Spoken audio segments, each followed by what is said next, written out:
All right, y'all, we are checking in on Stellar Crown, the latest main set released by Pokemon. Obviously, Surging Sparks is coming out within the next month, which is very exciting. Ton of hype around that set. We've been talking about it a lot, but we're checking in on Stellar Crown here. Why are we checking in on Stellar Crown? I just wanted to kind of take a look back.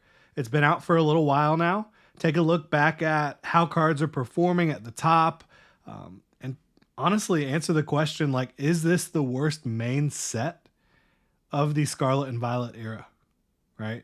Because Scarlet and Violet's been fantastic. And I think Stellar Crown is a good set.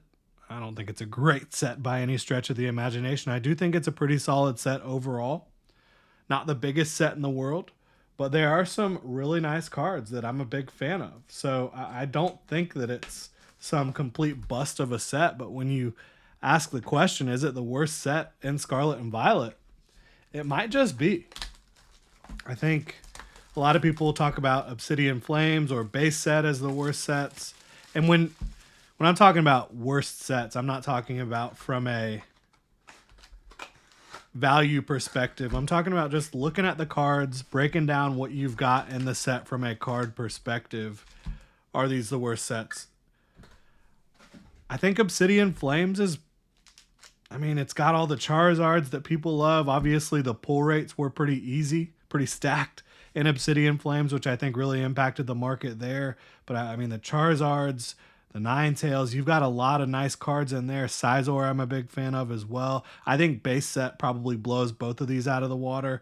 It, again, doesn't have crazy values on the cards or on any of the ETBs, booster boxes, etc. But I think that base set probably has Stellar Crown and Obsidian Flames beat. And again, we're talking about main sets here. This is not talking about Shrouded Fable, which to me is the worst set of the era so far. And to have the worst special set followed by one of the worst main sets, you see why there was a little bit of a bear market for a while, right? We're going to open some Stellar Crown. But Terapagos EX is still sitting at the very top of this set, like from a value perspective. I was able to pull one of those in my booster box openings, which was awesome. I think it's a beautiful card. I'm going to be giving out some code cards here. Wow, that code card's beat to hell. Code card there for you. We're just going to open up some packs, have a good time, talk about Stellar Crown again. Terapagos EX, I think it introduced the rainbow borders, and I love the rainbow borders. I think that they're so well done.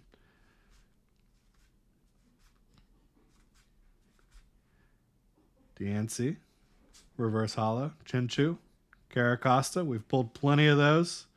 Look, good set. I think Terapagos is a fantastic chase card at the top. I think the illustration rares of as Murray is going absolutely wild. Got the zoomies here. Speaking of Murray, she's a beautiful little dachshund. Code card. You've got a beautiful Dash Bun in this set. Special illustration rare, which I think is one of the coolest cards. I love Charcadet. Love Charcadet. I think that was one of the coolest Pokemon introduced in Scarlet and Violet. Ceruledge, so cool. Armarouge as well. Kling Klang there. Holographic. We're getting some Ceruledge and Surging Sparks. Squirtle is actually up like 10% this past month. I think maybe the buzz around 151 is perhaps impacting Squirtle and Bulbasaur in this set as well. Maybe people just trying to collect, code card there for you, collect the Squirtle, Bulbasaur, and Charmander that go together, the Charmander promo from Obsidian Flames. I'm not a huge fan of Duraludon and Archaludon and all that, but I think that's a really cool card. Love the Pokemon with massive landscapes behind them. Crabominable, pretty cool. Not a Reverum fan. Lapras. Lapras is one of the featured Pokemon in this set.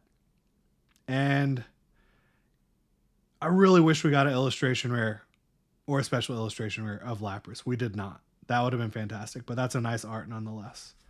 Noctowl. I've talked about that one here before. I think that Noctowl art is cooler than the one that's on the promo card in the ETBs.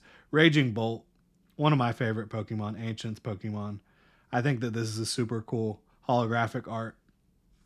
Holos don't mean much anymore with the introduction of all these full art, special illustration rares. Back in the day, holographic was pulling gold, right? That was like the best thing you could get. Now it's like, no big deal. But I love that Raging Bolt card nonetheless. Code card for you. I'm a fan of Cyclozar. I know not a lot of folks are, but I am. Froakie, Lantern, Slowking. Very nice art on that Slowking. Love that Jirachi as well. Carnivine, Grimmsnarl, which that's a great art too. I'm not a fan of Grimmsnarl, but that's a cool art. And then we got that Blastoise EX. Very nice card. Gotta love Blastoise. I think that's a cool EX card as well. And he packs a punch. Playing on some TCG player. Yeah, he can absolutely pack a punch. Blastoise EX there. Now, when you look at the booster boxes of Stellar Crown, not doing a whole lot of movement. Code card there for you. But yeah, Squirtle's up. Bulbasaur's up. What is Bulbasaur up right now? 1 month up 5%, so not a ton of movement there. But Squirtle's up almost 10% at $46. Hydrapple is at $36. Lacey, which is a popular card, at $32. The Galvantula SIR at $28. Darkspun SIR, same thing. So you've got some cards here sitting above 20.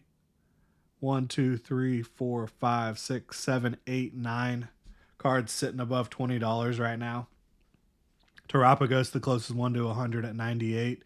That thing was 130, 120 for a while. It's dropped a bit. Squirtle and Bulbasaur, I think, are certainly the two next most popular cards, if not most popular cards. Love Meditite. Ledian, holographic. So nothing yet. 1 pack left here, right? 1 pack left of this booster bundle. So looking on TCG Player, the booster box is sitting at 108, so not a lot of movement there. The Elite Trainer box, average pricing in the 37 range. The Pokemon Center Elite Trainer box is at 80. It's doing decently. That Noctowl promo with the Pokemon Center stamped promo, that's pretty popular. A lot of people are fans of that. I think it's sitting at about $20. It's more popular than a lot of the other ones. Noctowl is a Gen 2 Pokemon, code card there for you. So it's definitely gotten some interest. It's a nice card. Another Meditite there. Oh, I see something going on in the background there. What do we got? Lapras EX. I think I already got one of these, but I think they did a good job with these EX. Stellar Terra type cards. I do. So nothing crazy pulling there. And that's one of those things every time we open cards, I always want to talk to y'all about. Like, you're not always going to pull something good. It's really risky to open packs of Pokemon and expect to pull what you want. If you want to go, if you're searching for a specific card, go get it, right? Just go purchase it, in my opinion. That's kind of how I view it. But just wanted to check in on Stellar Crown, answer the question, is it the worst main set of Scarlet and Violet so far? And I'd honestly have to say I think it is. I think Obsidian Flames and it is on the same tier. I think base set's better. Obviously, the interesting thing about Twilight Masquerade is that without the Greninja, that's like a $300 card, that Greninja, it would probably be in the runnings for one of the worst sets as well. But it does have the Greninja. and that is the chase of Scarlet and Violet so far. Really appreciate y'all tuning in, just kind of checking in on Stellar Crown, talking about how it's performed so far, how it's looking right now. Certainly not something that I'd be going in on heavily at all right now, because quite frankly, you've got a lot of exciting stuff coming out when it comes to Surging Sparks and all the sets that are going to be coming out early in 2025. Again, really appreciate y'all.